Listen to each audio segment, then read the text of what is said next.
We've got you covered. This is News 4 Tucson. All right, let's break down Arizona Wildcats football one more time. The Cats fall in the 93rd Territorial Cup game, 24-14 to the Arizona State Sun Devils. Joined as always by Glenn Howell, U of A football class of 1985. And Glenn, as we reflect on a season that ended with 7 straight losses, the 5th season since 1957 in which the Wildcats have lost 7 or more games in a row in a season, the 4th time that has happened in this century. So since the year 2000, 4 of those 7 or plus game losing streaks have taken place. And to me, I'm categorizing this year as the year of miscommunication, because once again after this game, we heard about a miscommunication. This time it was on offense with the quarterback and the wide receivers. In the past, it was with the secondary. And so just to me, that kind of puts a cap on what this season was all about for the Arizona Wildcats. My whole thing was my miscommunication. Mine was like disappointment. It was one of the worst. We've been doing this for what, 8 years, 9? This is year 10. Year 10, man. On TV. Year 10. This is the longest time. This is the worst of all the 10 years of disappointment of the year.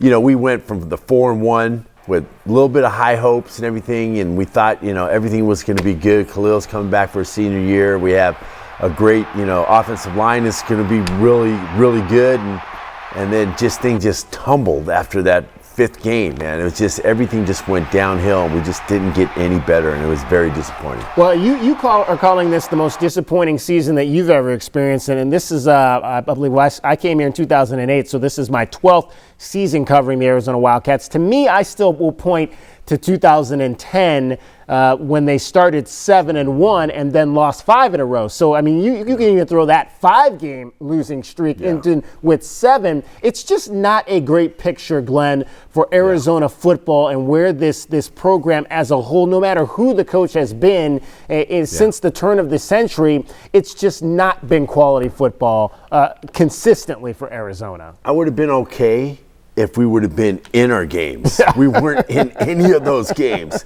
We were in a game on Saturday night. That was a good thing. We were in that game. I think we improved a little bit on our defense, but other games, we were just not in the games. We were just blown out, and it's just not good. If we got to be able to compete at this level, it's just not good. Well, and Dave Hickey came out after the ball game on Saturday night and said that Kevin Sumlin is going to remain the head coach. And let's not sugarcoat what this is. This is the University of Arizona Athletic Department not having enough money to pay $10 million. I mean, coaching, when you think about it, Glenn, is a racket. Yeah. I mean, that's a racket when you got something in a contract that says they got to pay you $10 million to walk away. I mean, that's a pretty good gig from that standpoint. If I walked into Dave Hickey's office tomorrow and wrote him and said, Dave, I'm going to write you a check for $10 million. You do whatever you want with that $10 million. He'd go out and find himself a new football coach. I tell you what, you know how they say that it's hard to win the lotto? Just be a coach. Right. You be a coach and you win the lotto, because when you are getting paid to leave $10 million, $20 million like Willie Taggart did in Florida State, it's unbelievable, man. And the game has changed. Kevin Sumlin's got a big turn to make. He wants to turn this thing around. It's like a big, long ship. He got to turn this thing around, and it's got to turn around fast. Well, and you look at the recruiting right now, Glenn, the early signing period is coming up in a little over 2 weeks on the 18th of the month. And they're 10th. If you look at the 24/7 sports rankings, they're ranked 10th out of the 12 teams in the Pac-12 right now in terms of kids that have already committed to this next class. Now, ironically, they're ranked higher than USC and Utah, which are the teams that finished 1 and 2 in the Pac-12 site. But again, still, they've got a long way to go. Yeah. I mean, you can't just they're 69th nationally. That's not a recipe for turning a program around. Yeah, unless they have magic wands, they're going to turn these threes into fives. You got to coach kids up. Yeah, you got to coach. You got to really coach them up. And then also we're going to hit hard on the JC ranks. A lot of JC guys come in late, and you're getting them qualified, making sure that they can get in and everything. So we don't know what what's going to happen with that. And the portal's always available too in about 2 weeks. Yeah, Khalil Tate's final game as an Arizona Wildcat was interesting. I was looking at the numbers. He appeared in 40 games. Now, I didn't start all 40 games. Yeah. He appeared in 40 games. The Wildcats were 14-26 in those 40 games that he appeared in record-wise. It was very much like his career here. It was uneven.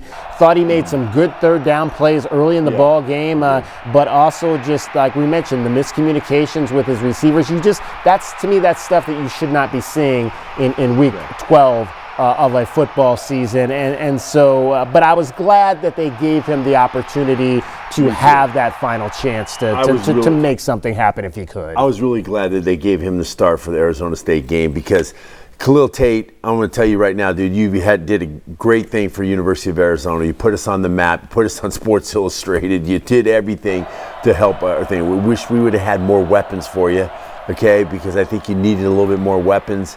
And I think your career was up and down, and I congratulate you on a great career at University of Arizona. I think he finished number 1 in total touchdowns. Okay. And he was number 3 in passing touchdowns. So it's a pretty good career. All right, your MVPs. We'll start on offense. On offense, man, I would have to say, Jamari Joyner. Wow. I mean, Jamari Joyner the guys came from being a quarterback to now he's like one of our, top receivers that we can really count on. I think he did a great job. And then I'd like to say 1A would be J.J. Taylor. Well, I would go with J.J. Taylor, who I thought was the best player on this football team this year, even though he didn't get the 1,000 yards, which we would have hoped that he would have gotten. But still, to me, J.J. Taylor on offense was my MVP. Defensively, who was it? Defense, I just can't find anybody on defense because it's hard to find somebody. But I would say, if anybody, it'd be Fields and Schooler. Okay. I would go with Lorenzo Burns. I thought Lorenzo Burns, to me, was the best and most consistent player from week to week on the defense. Although he did not have a good finale in the Arizona State game with a couple of pass interference calls that he had, I still think overall they really weren't throwing much at him down the stretch of games. And I always talk about how when I break down the tape, I make a line for every player. Yeah. I wasn't making a lot of lines for Lorenzo Burns, and that's not necessarily a bad thing. It's just because he wasn't showing up good or bad because they weren't really throwing much at him. Yeah. So there wasn't really an opportunity to make plays. This was really the first game, I think, going back probably since the Washington game, where a team really kind of went out there and tried to attack Lorenzo Burns. So he would be my MVP on defense for this team. But I think, and I'll continue to say, you've got to play better on the defensive line. They've got to figure that out. This program's going nowhere until they figure out their defensive line and get some guys in here who can play.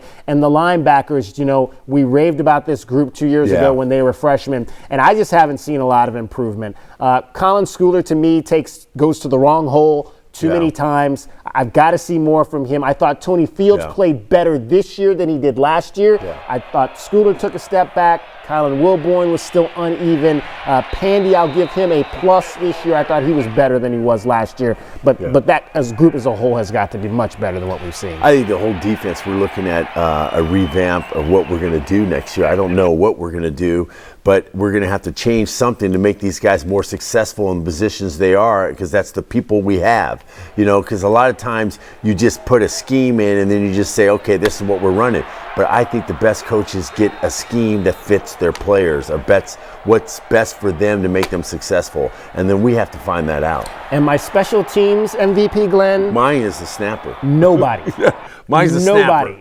Nobody, the snapper. Okay, nobody stood out to me on special teams this year. Not the kicker, not the punter, nobody in coverage. They couldn't be best punt of the year Saturday night, and they couldn't even down it inside the 5-yard line. You know what? Could not down the punt inside the 5-yard line. You know what I was talking to a couple players about this, is that the special teams, when we played, all our starters were on special teams. Yeah, well, I mean, the starters were on. You had J.J. Taylor back there, returning I'm kicks. talking about on the punt on punt return. Coverage and everything. Yeah. And we just don't have those guys. I don't know why we don't have those guys play. I mean, they should be doing it. We did it.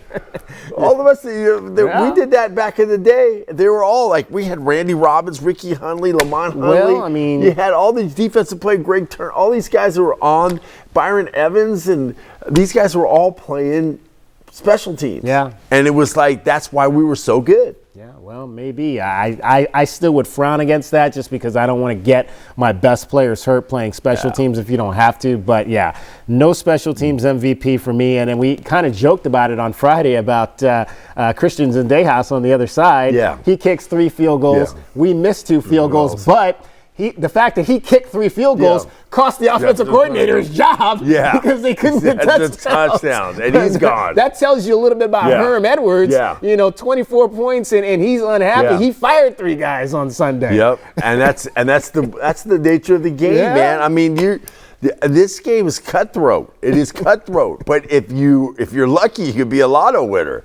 You can. Right. With one of those $10 million buyouts. You can. Which goes down to $5 million next year. So it'll be interesting to see what happens if it's a slow start. I don't think Kevin Sumlin sees a 4th year, but for now, he's got to get out on the road. He's got to get a defensive coordinator, and he's got to start to get kids. And to me, again, I'll say it starts. I mean, yes, you got to be in Texas. That's important. You got to be in California, but they've got to begin to do a better job here in Arizona. I've said it over and again. You can't let kids that are 5 minutes away walk away and feel like they haven't, like you weren't giving them any love. You can't let other schools come into Arizona and uncover 3-star quarterbacks who throw for almost 5,000 yards. You cannot allow that to happen. This university is just not good enough for a coaching staff, any coaching staff, to be able to not leave any stone unturned, especially